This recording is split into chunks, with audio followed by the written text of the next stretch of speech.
Umawit kang masaya, umawit kang masaya sa Panginoon. Umawit kang masaya, umawit kang masaya sa Panginoon. O sa kalupaan, umawit ka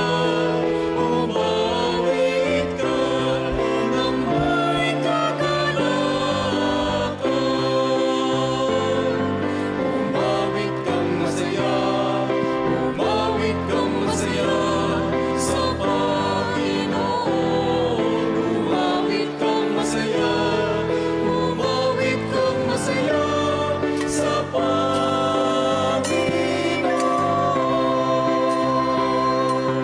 O sa kalupaan, umawit ka nang may kagalakan.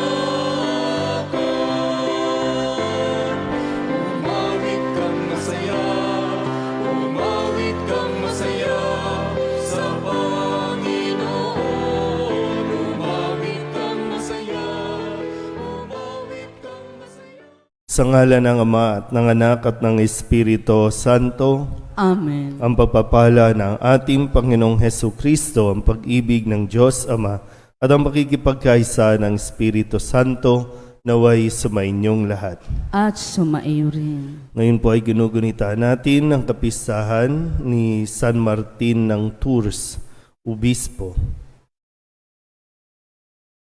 Mga kapatid, tinipon tayo bilang mga kaanib ng angkan ng Diyos, kaya dumulog tayo sa maawaing Panginoong nagpapatawad ng lubos. Sinugong tagapagpagaling sa mga nagsisisi, Panginoon, kaawaan mo kami. Panginoon, kaawaan mo kami. Dumating na tagapag-anyayang mga makasalanay magsisi, Kristo, kaawaan mo kami. Kristo, kaawaan mo kami. Nakaluklok ka sa kanan ng Diyos Ama para ipamagitan kami. Panginoon, kaawaan mo kami. Panginoon, kaawaan mo kami. Kaawaan tayo ng makapangyarihang Diyos, patawarin tayo sa ating mga kasalanan at patnubayan tayo sa buhay na walang hanggan. Amen. Manalangin tayo. Ama naming makapangyarihan, sa pamumuhay at pagpanaw ng obispong si San Martin, ang iyong kadakilaan ay nagniningning. Ganapin mong panibago ang mga dakilang gawa ng iyong paglingap sa aming loobin upang ang paglingap, ang kamatayan man o ang buhay ay huwag makapaghiwalay sa amin sa pag-ibig mo sa pamamagitan ni Hesukristo kasama ng Espiritu Santo magpasawalang hanggan. Amen. Magsiupo ang lahat. Pagbasa mula sa aklat ng Karunungan. Napakahangal ng mga taong hindi nakakakilala sa Diyos. Nakikita nila ang mabubuting bagay sa daigdig, ngunit hindi nila makita ang Diyos na buhay. Pinag-aaralan nila ang kanyang mga nilalang, ngunit hindi nila nakikilala siya na lumalang sa mga ito. Sa halip, ang apoy, ang mabilis na hangin, ang unos, ang mga bituing naglalayag sa karurukan, ang rumaragasang tubig, at ang mga tala sa kalangitan, ang kinikilala nilang mga Diyos na nagmamahala sa daigdig. Kung kinikilala nilang Diyos ang mga ito dahil sa kanilang angking kariktan, dapat ay nalaman nilang higit na dakila ang lumalang sa lahat ng iyan, ang Panginoong may kapal. Siya ang pinagmulan ng lahat ng kagandahan, ang lumikha sa lahat ng mga ito. Kung namangha sila sa kapangyarihan ng mga ito, dapat nilang malaman na higit ang kapangyarihan ng lumikha sa mga ito. Sapagkat sa pagmalas natin sa kalawakan at kagandahan ng sangnilikha, makikilala natin ang lumikha. Baka naman hindi sila dapat sisihin ng lubos. Maaring nagsikap silang makilala ang Diyos, ngunit naligaw lamang sa kanilang paghahanap. Sa pag-aaral ng mga bagay na nasa paligid nila, lubha silang naakit sa kagandahang kanilang nakita. Hanggang sa naniwala silang Diyos nga ang mga ito, ngunit wala silang tunay na maidadahilan sa kanilang pagkaligaw. Kung nakayanan nilang pag-aralan ang sansinukob, bakit hindi nila nakilalang Panginoong may likha sa kanila? Ang salita ng Diyos. Salamat sa Diyos. Tugon po sa bawat saknong ng salmo, ang langit ay nagdiriwang sa Panginoong marangal. Ulitin po. Ang langit ay nagdiriwang sa Panginoong marangal. Ang langit ay naghahayag na ang Diyos ay dakila. Malinaw na nagsasaad kung ano ang kanyang gawa. Bawat araw, bawat gabi, ang ulat ay walang patlang. Patuloy na nag-uulat sa sunod na gabi't araw. Ang langit ay nagdiriwang sa Panginoong marangal. Walang tinig o salitang ginagamit kung sa bagay. At wala ring naririnig na kahit na anong ingay. Gayunpaman, sa daigdig ay laganap yaong tinig. Ang balita'y umaabot sa duluhanang daigdig. Ang langit ay nagdiriwang sa Panginoong marangal. Magsitayo po tayong lahat. Hallelujah, Hallelujah. Ikaw, Panginoon, ang sangdaan, ang buhay at ang katotohanan. Hallelujah.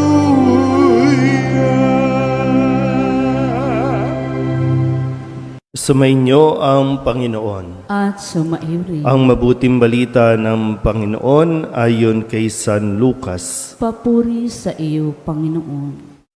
Noong panahong iyon, sinabi ni Jesus sa kanyang mga alagad, ang pagparito ng anak ng tao ay matutulad sa kapanahunan ni Noe. Noon, ang mga tao'y nagsisikain at nagsisiinom, nag-aasawa, hanggang sa araw na sumakay si Noe sa daong. Dumating ang baha at namatay silang lahat. Gayon din noong panahon ni Lot. Ang mga tao'y nagsisikain at nagsisiinom, namimili at nagbibili, nagtatanim at nagtatayo ng bahay. Ngunit ng araw na umalis si Lot sa Sodoma, umulan ng apoy at asupre at natupok silang lahat. Gayon din sa pagdating ng anak ng tao. Sa araw na iyon, ang nasa bubungan ay wag nang bumaba upang kunin ang kanyang mga ari-arian sa loob ng bahay. Ang nasa bukid ay wag nang umuwi. Alalahanin ninyo ang nangyari sa asawa ni Lot. Ang sinumang magsikap na iligtas ang kanyang buhay ay mawawalan nito. Ngunit ang sinumang mawalan ng kanyang buhay ay siyang makapagliligtas nito. Sinasabi ko sa inyo, may dalawang lalaking natutulog sa isang higaan sa gabing iyon. Kukunin ang isa at iiwan ang isa. May dalawang babaeng magkasamang gumigiling. Kukunin ang isa at iiwan ang isa. May dalawang lalaking gumagawa sa bukid. Kukunin ang isa at iiwan ang isa. Saan po, Panginoon? Tanong ng kanyang mga alagad. Sumagot siya, kung saan naroon ang mga bangkay, doon naman nagkakatipon ang mga buwitre. Ang mabuting balita ng Panginoon. Pinupuri ka namin, Panginoong Hesukristo. Magsiupo na po ang lahat. Isang magandang araw po sa inyong lahat. Nalalapit na po ang pagtatapos ng kalendaryo natin sa liturhiya ng simbahan, kung kaya muli tayo ay nakakarinig ng mga ebanghelyo tungkol sa wakas ng panahon o muling pagparito ng anak ng tao. Sa unang pandinig natin nito ay para bang nakakatakot. Dahil nga, sabi nga dito, pag dumating ang anak ng tao, ang mga katulad, nagbigay ng halimbawa ng karanasan nung panahon ni Noe, nung umulan, bumaha, nung panahon ni Lot, na ang lahat ay namumuhay na para bang walang darating. Kasi nung panahon ni Noe, nagpaalala naman ang Diyos. Sinabihan naman ng Panginoon, nasabihan yung mga tao, pinagtawanan lang si Noe habang siya po ay naghahanda na gawin yung pinagawa ng Diyos na maging arko, yung malaking bangka. Nagtatawanan lang yung mga tao. Ganon din yung kay Lot. Nung panahon ni Lot, sabi nga dito, lahat nagiinuman, nagbibili, nagtatayo ng bahay. So, talagang ayaw nilang pakinggan ang mensahe ng Panginoon na siya ay darating. Ngayon, muli tayong pinaalalahanan ng pagdating. Malapit na ang Adbyento, pagdating. Ano ba ang ating pinagkakaabalahan o pagkakaabalahan na naman ngayon? Muli po, nawa hindi tayo maiwan sa takot, sa pagkakapaliwanag sa atin kung paano at kung ano ang mangyayari. Sabi nga dito, kung sa araw na iyon, kung nasa bubungan ka, huwag ka nang bumaba. Kung ano man ang ginagawa mo, ituloy lang. Yung normal lang. Pero hindi pwedeng alisin sa isipan natin yung kanyang pagdating. Kasi kung ginagawa natin, normal lang na nanloloko ka, normal lang na nakikipag-away ka, normal lang na nangwawalang hiya ka. Hindi yun, Kasi kung talagang tayo po, nananalig tayo, may pananampalataya tayo, kahit sabihin pa na may end of the world na, kahit magkasabay-sabay pa, at least nagkasabay-sabay na nga, nung last time, lumindol na, pumutok pa ang bulkan, nag-COVID pa, nagkasabay-sabay na. Marami ang natakot at ang sabi, parusa na ng Diyos. Tandaan niyo po, kapag nangyari ang mga ito, hindi po ito parusa ng Diyos. Kasi nagbigay naman po ng paalala, ng babala ang Panginoon na darating at darating siya. Pero ang tanong lagi, handa ba tayo para i-welcome siya? Handa ba tayo para makipagkita sa Kanya? Ang maganda po din na mas maintindihan natin, ito yung sa pamamagitan ng sulat sa ikalawang sulat ni Apostol San Juan sa ating unang pagbasa nang sinasabi nga dito, nagagalak si San Juan doon sa mga sinulatan niya doon sa mga ginang dahil ang mga anak nila ay namumuhay sa katotohanan. At lalo tigit yung paalala na mag-ibigan kayo. Yung pag-ibig. Kaya kung namumuhay tayo sa pag-ibig, namumuhay tayo sa katotohanan, namumuhay tayo sa aral ng Diyos, hindi tayo matatakot. Dumating man ang Diyos ngayon, kampante tayo. So, hindi dapat matakot o katakutan ang pagdating ng Diyos. Dahil ito ang magbabago sa ating lahat. Alam niyo kung tutuusin, kapag nagkakaroon ng malaking pagbaha, nagkakaroon ng mga paglindol, so pag tinignan mo, siyempre pangit, mayroong mga namamatay, mayroong mga nasisira, pero kung titingnan mo, nagkakaroon lang ng pagbabago. Binabago. Isipin nyo nga po, no? Nagkakaroon ng pagbabago. Pero syempre, yung pagbabago na hinihiling sa atin ay tungo sa kabutihan, tungo sa mas magandang.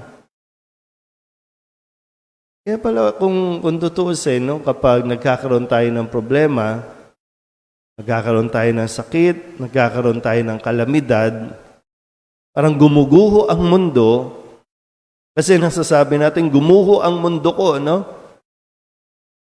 Pero dahil nga sa Diyos, kahit sa kabila ng mga nangyaring ito, kapag tinanggap natin, no, ang Diyos, nagkakaroon tayo ng pagbabago. So, binabago tayo ng mga pangit o mga trahedya na sa tingin natin ay dulot ng Diyos. Pero kung tutusin, gawa naman natin lahat ito eh. Tinutulungan lang tayo ng Diyos na magkaroon ng panibagong pananaw, panibagong pag-iisip, o panibagong pamumuhay. Kaya, no, gaya ng sinabi, ano man ang ginagawa natin, nagsisimba man tayo, kung lumindol man ngayon, okay lang yan. Wala nang matataranta, wag ka nang lalayo, wag ka nang, kasi hindi naman, wala naman talaga makakaligtas kung sinabing babagsak na ang buwan sa mundo natin. Saan ka pa magtatago? Wala ka nang tataguan. O, bakit? Di ka na lang manatili, natahimik, nagdarasal, at hinihintay ang Diyos sa kanyang pagbabalik. Amen?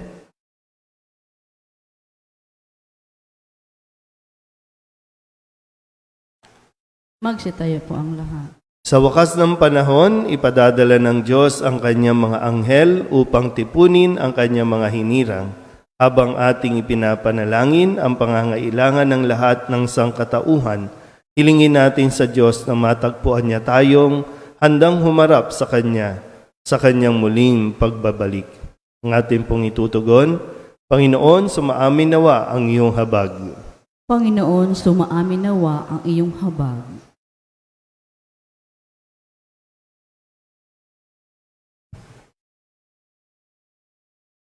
Ang simbahan, sa pamamagitan ng kanilang pagsaksi sa kanilang buhay, naway higit na mahikayat ng mga tao at mga bansa sa daan ng kaligtasan.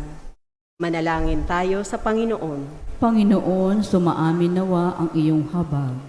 Ang mga Kristiyanong sumasampalataya, naway magpahayag ng kanilang pananampalataya sa buhay na walang hanggan at maunawaan ang walang hanggang bunga ng bawat kilos natin. Manalangin tayo sa Panginoon. Panginoon, sumaamin nawa ang iyong habag. Ang ating sarili, naway maihanda natin sa pagdating ng paghahari ng Diyos sa pamamagitan ng tuwinang pamumuhay sa katotohanan, katapatan at pagmamahal. Manalangin tayo sa Panginoon. Panginoon, sumaamin nawa ang iyong habag. Ang mga biktima ng pag-uusig at pang-aabuso, naway makatagpo ng tunay na kagalingan upang makamit nila ang katarungan, kalayaan at kapayapaan.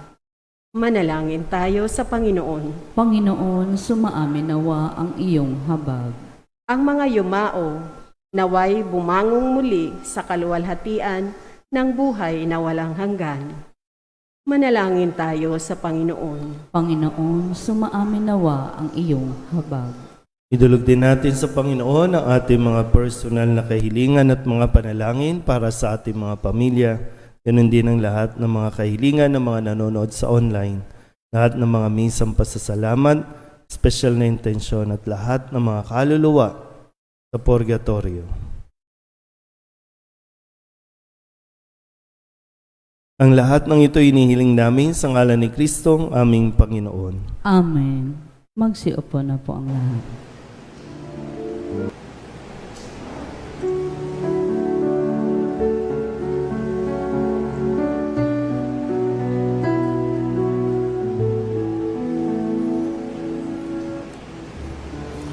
Alay namin aming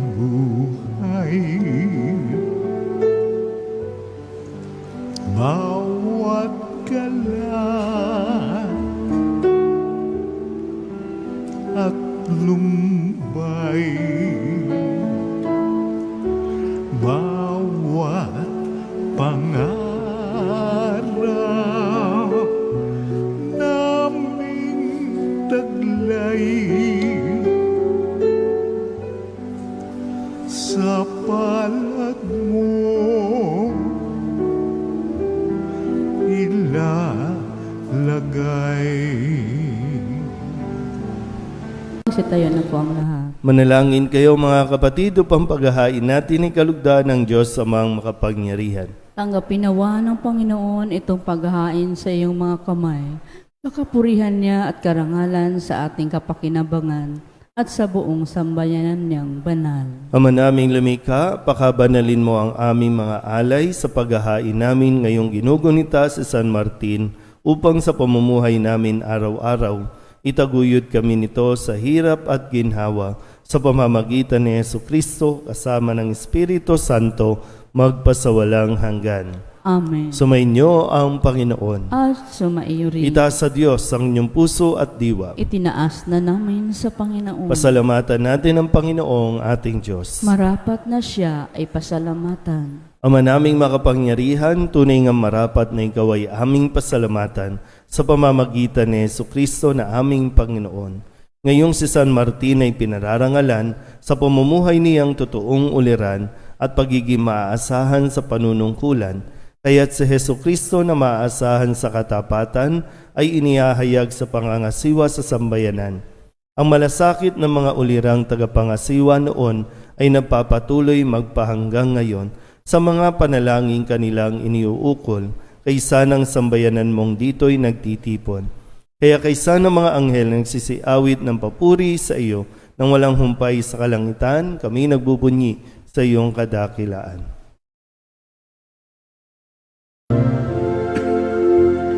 Santo, Santo, Santo, Panginoong Diyos na makapangyarihan, napupuno ang langit at lupa ng kaluwalhatian mo. Hosana sa kaitaasan, pinagpala ang naparirito sa ngalan ng Panginoon. Hosana sa kaitaasan. Ikaw ang bukal ng tanang kabanalan, kaya't sa pamamagitan ng iyong Espiritu, gawin mong banal ang kaloob na ito upang para sa aming maging katawan at dugo ng aming Panginoong Hesukristo. Bago niya pinagtisa ang kusang loob na maging handog, inawakan niya ang tinapay, pinasalamatan kaniya, inaghati-hati niya iyon, iniabot sa kanyang mga alagad at sinabi, tanggapin ninyong lahat ito at kanin, ito ang aking katawan na ihahandog para sa inyo.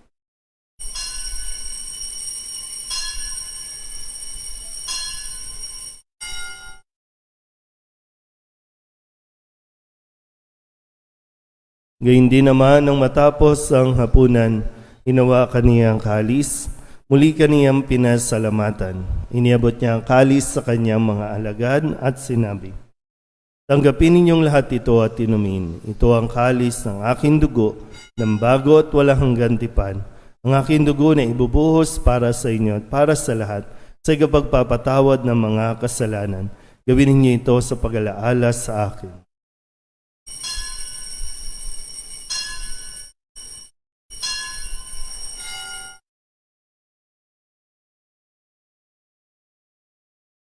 Ipagbunyi natin ang misteryo ng pananampalataya.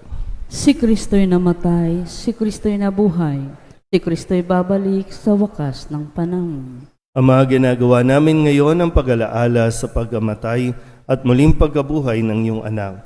Kaya tiniaalay namin sa iyo ang tinapay na nagbibigay buhay at ang kalis na nagkakaloob ng kaligtasan. Kami napapasalamat dahil kami iyong minarapat na tumayo sa harap mo para maglingkod sa iyo. Isinasamo namin kaming magsasalo-salo sa katawan at dugo ni Kristo ay mabuklod sa pagkakaisa sa pamamagitan ng Espiritu Santo. Ama, lingapin mo ang iyong simbahang laganap sa buong daigdig. Puspusin mo kami sa pag-ibig kay San Francisco na aming Papa at ni Jose na aming Obispo at ng Tanang Kaparian. Alalahanin mo rin ang mga kapatid naming nahimlay na may pag-asang sila'y muling mabubuhay, gayon din ang lahat ng mga pumanaw. Kawaan mo sila at patuloyin sa iyong kaliwanagan. Kawaan mo at paginapatin kaming lahat na makasalo sa iyong buhay na walang wakas. Kaysa ng mahal na Birhen Maria na Ina ng Diyos, ng kabiyak ng puso niyang si San Jose. Kaysa ng mga apostol at ng lahat ng mga banal na namuhay dito sa daigdig ng kalugod-lugod sa iyo, may pagdiwang nawa namin ang pagpupuri sa ikararangal mo sa pamamagitan ng iyong anak na aming Panginoong Hesukristo. Sa pamamagitan ni Kristo, kasama niya at sa Kanya, ang lahat ng parangal at papuri ay sa iyo, Diyos amang makapangyarihan, kasama ng Espiritu Santo, magpasawalang hanggan. Amen. Amen. Amen. Amen. Buong kababaang loob tayong tumawag sa ating Panginoon ng Ama namin.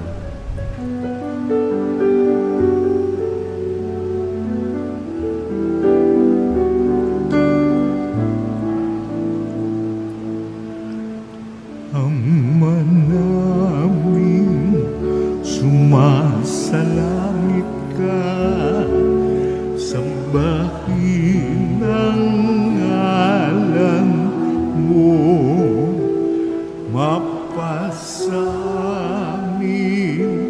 ang kaharian mo, sundin ang loob mo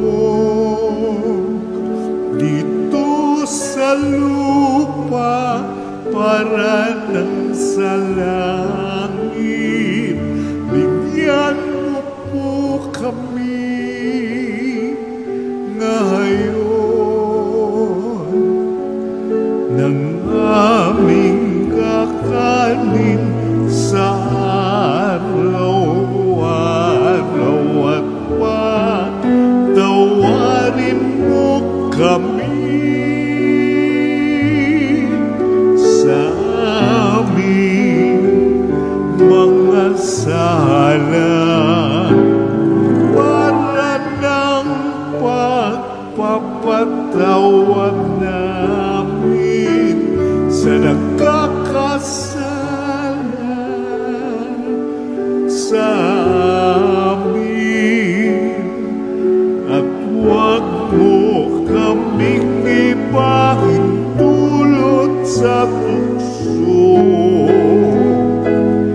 at yadya mo kami sa lahat ng masama.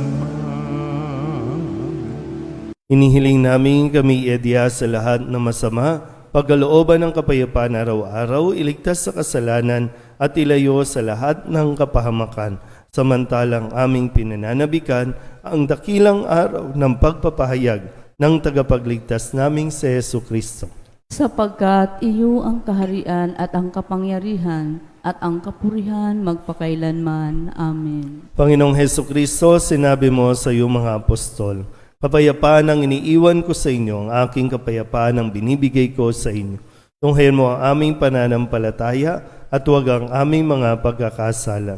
Pagkalooban mo kami ng kapayapaan at pagkakaisa ayon sa iyong kalooban, kasama ng Espiritu Santo, magpasawalang hanggan. Amen. Ang kapayapaan ng Panginoon ay laging sumainyo. At sumairin. Magbigayan po tayo ng kapayapaan sa isa't isa.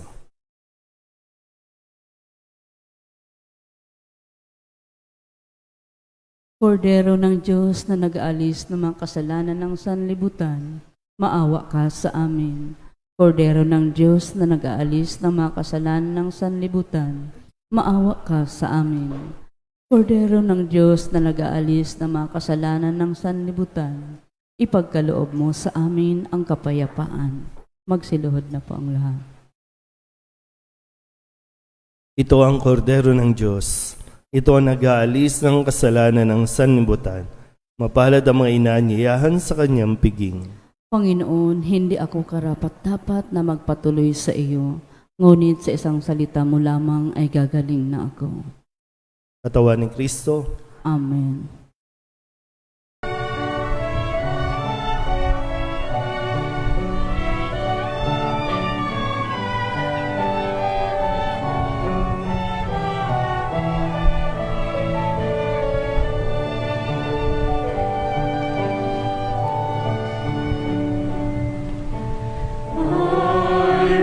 Listen to the Lord, will listen to the voice of His people, serve them with all my heart.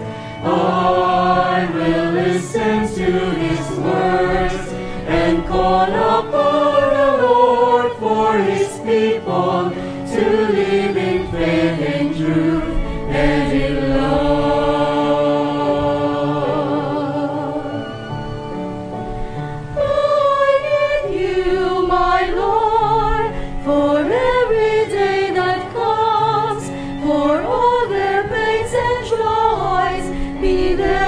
Understand, they may seek you, my Lord, and reach into your hands. May you comfort their sorrows and heal their wounded hearts. I will listen to the Lord, will listen to the voice of His people, serve them with all my heart.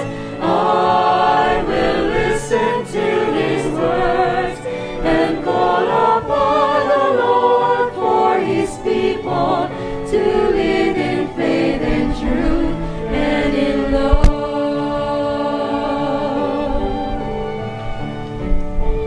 I believe you, my Lord, show them your truth and love.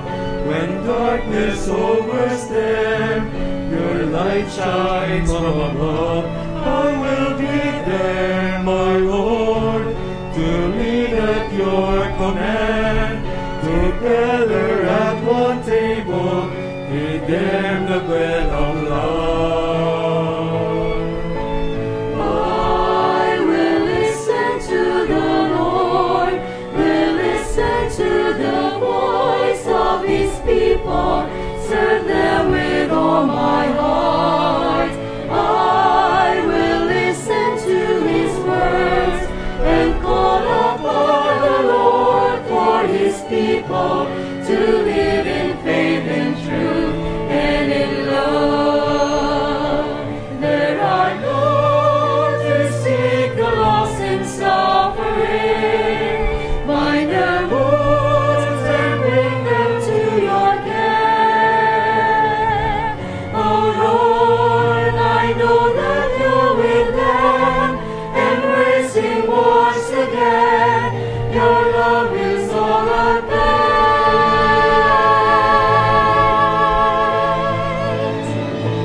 I will listen to the Lord, will listen to the voice of His people, serve them with all my heart. I will listen to His words and call upon the Lord for His people to live in faith and truth and in love.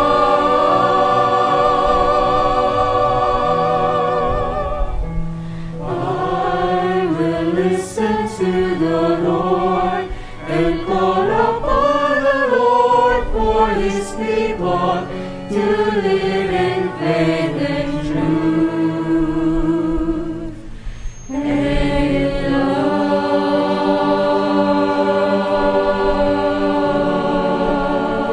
Panalangin para kay Nuestro Padre Jesus Nazareno. Katamis-tamisang naming mahal na Poong Jesus Nazareno, Diyos at manunubos ko, na naglalakbay sa kalbaryong pasan-pasan mo ang krus na nagpagpapakuan sa iyo.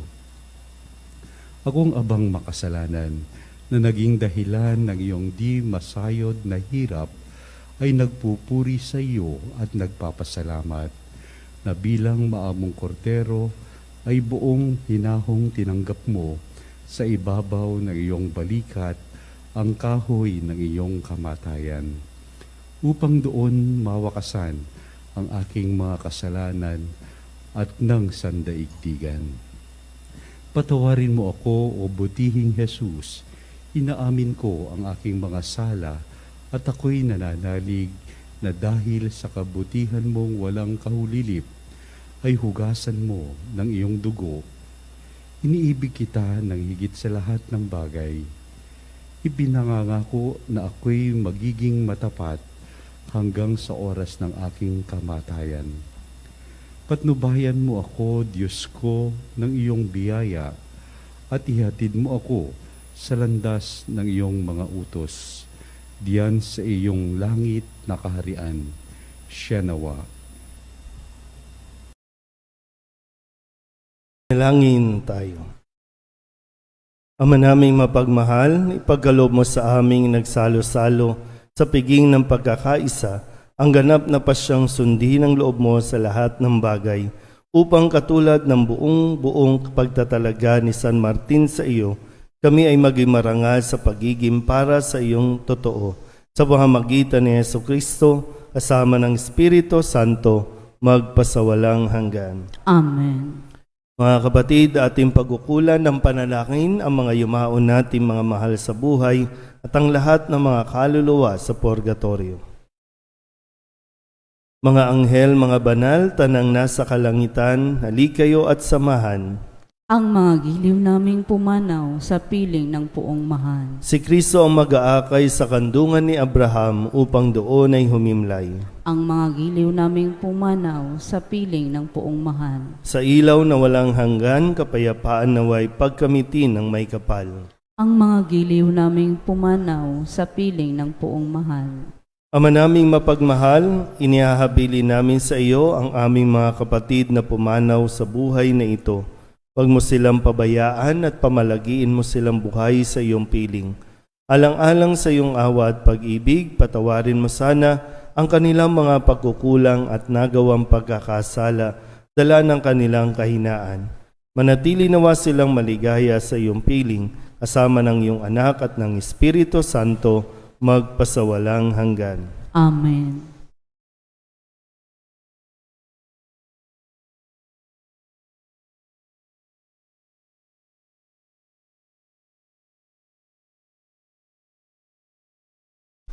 Kapayapaan kailanman ang igawad ng may kapal sa mga yumaong ating mahal. Sila nawa ay silayan ng ilaw na walang hanggan.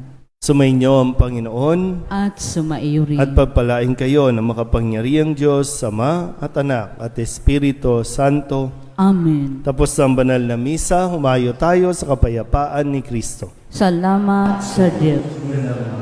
Good morning, Father.